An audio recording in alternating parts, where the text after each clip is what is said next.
I think today was a perfect example of what kind of beating yourself looks like.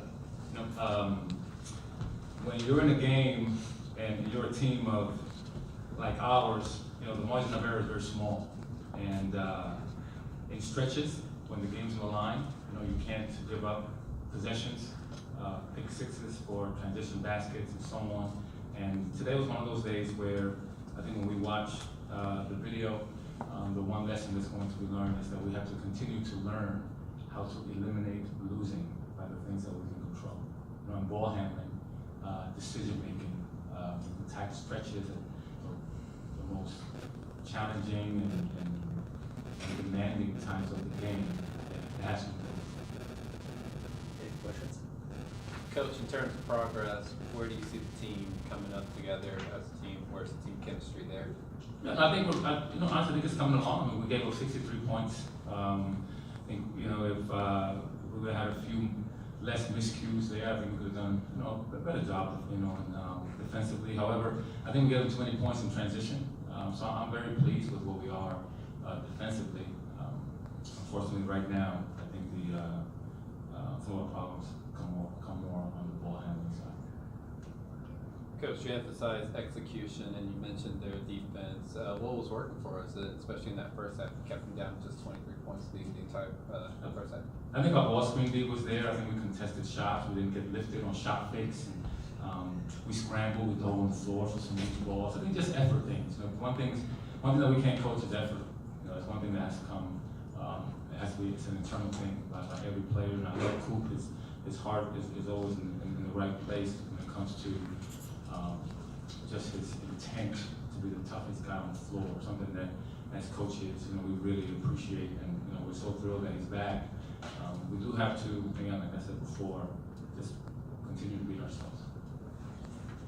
You know, Cooper, obviously, you had a pretty good game, and you know, 7 points. You know, by halftime, would sort of pick up the slack for whatever reason. I mean, John didn't have the greatest shooting night in the world, but I mean, it's you're starting to see, I guess, maybe a little bit when some of the supporting cast can step in and fill a role when needed, at least, especially with that 19-2 run in the start of the second half too. Yeah, definitely.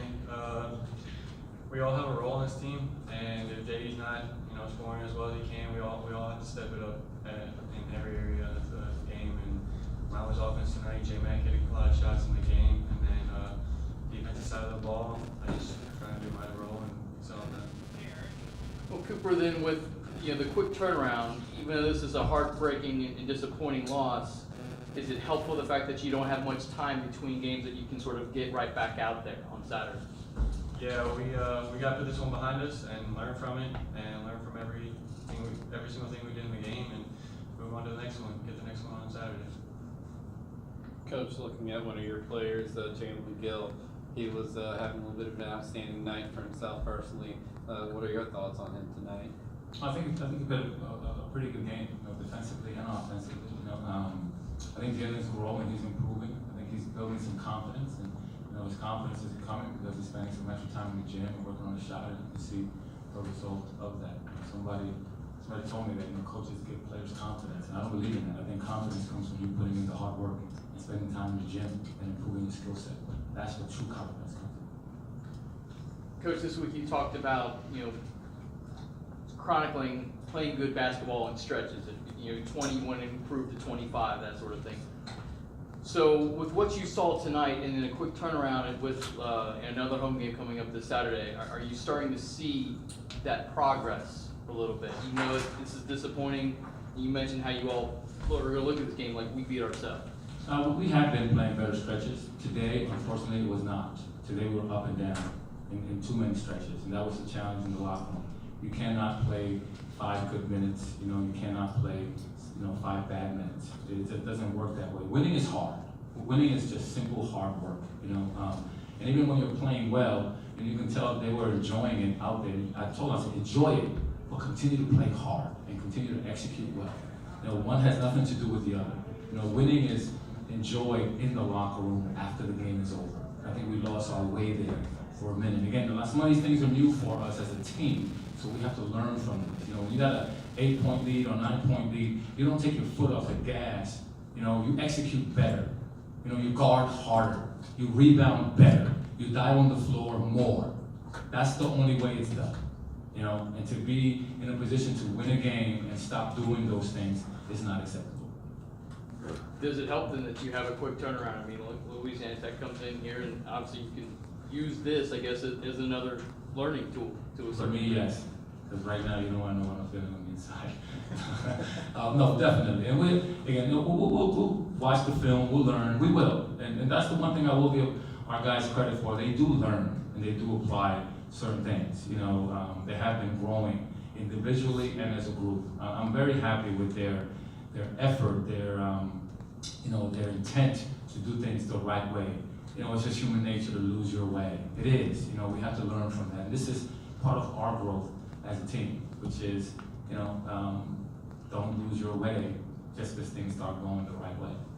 Yeah, I know with any team, obviously it's a lot about your execution, doing what you do best, but as far as the flip side of that, your next opponent, what challenges do they provide for you come Saturday? You know what? I'm not one of those coaches. I don't focus on too many things at once. You know, tonight will be my night to really study. I have an assistant coach who's working on that scout, and he and I will sit down and we'll have some time to discuss Louisiana Tech. But today, and my whole intention, this week was to try to get this one game. We'll move on from here. We did practice a few things, but I can't give you much detail about La Tech today. Sorry about that. Coach, a little bit off topic as well. Notice that you and your coaching staff are wearing green ties tonight. What's the message behind that? This is just bringing awareness to literacy. It's kind of eye-catching when you see the percentage of elementary school kids that are not reading at the correct level. And we're just trying to bring awareness to that, trying to put a program together where we can raise a few funds, reading with Norm and so on, just to bring awareness to just the part of the literacy that's going on. We are an institution of higher learning, and it is our responsibility to make sure that we do contribute to our communities and provide opportunities for the young people here. And I want these young kids to know that they can come to college, they can attend Charlotte and get a degree and so on. But part of that is obviously being prepared. And the earlier we catch this, the more prepared they will be when they attend college.